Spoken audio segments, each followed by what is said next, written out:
हमें इस मंच पे बोलने के लायक सर समझे में मौका दिए, धन्यवाद मैं करना चाहता हूँ सर का। देखिए, संघर्ष जीवन में बहुत आते हैं। कहा जाता है कि life is full of mountain, some are big and some are small. इसका मतलब ये हुआ कि जीवन जो आपका होता है वो कठिनाइयों से पूर्ण होता है, कुछ बड़ी कठिनाई, कुछ छोटी कठिनाई। मैंने जब टीचिंग लाइन में आया था तो हम स्टार्टिंग में 500 रुपए से पढ़ाना स्टार्ट किए थे। बहुत लोग सोचते हैं कि हमें शुरू में ही कुछ मिल जाए।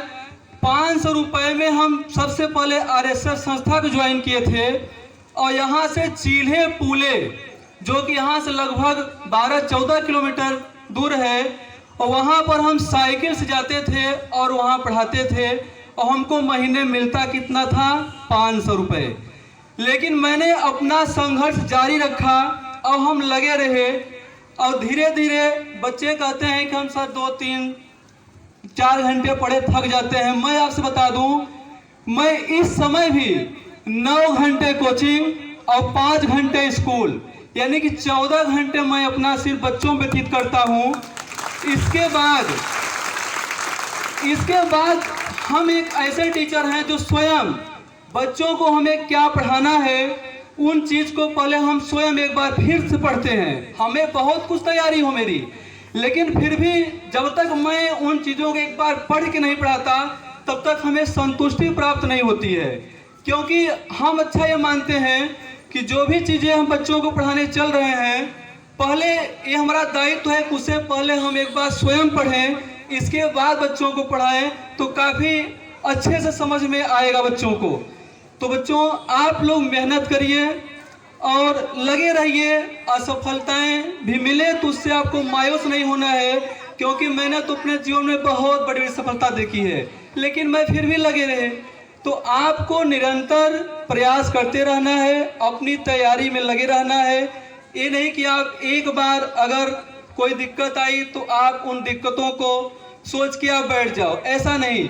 बहाना यदि आप बनाओगे तो आपके पास बहुत ढेर सारे हैं, और यदि आप बहाना नहीं बनाना चाहते हो तो आपके पास बहुत सी हैं।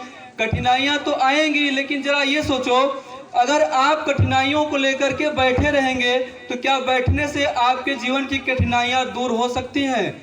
हर बच्चा अपने माता पिता की एक उम्मीद होता है।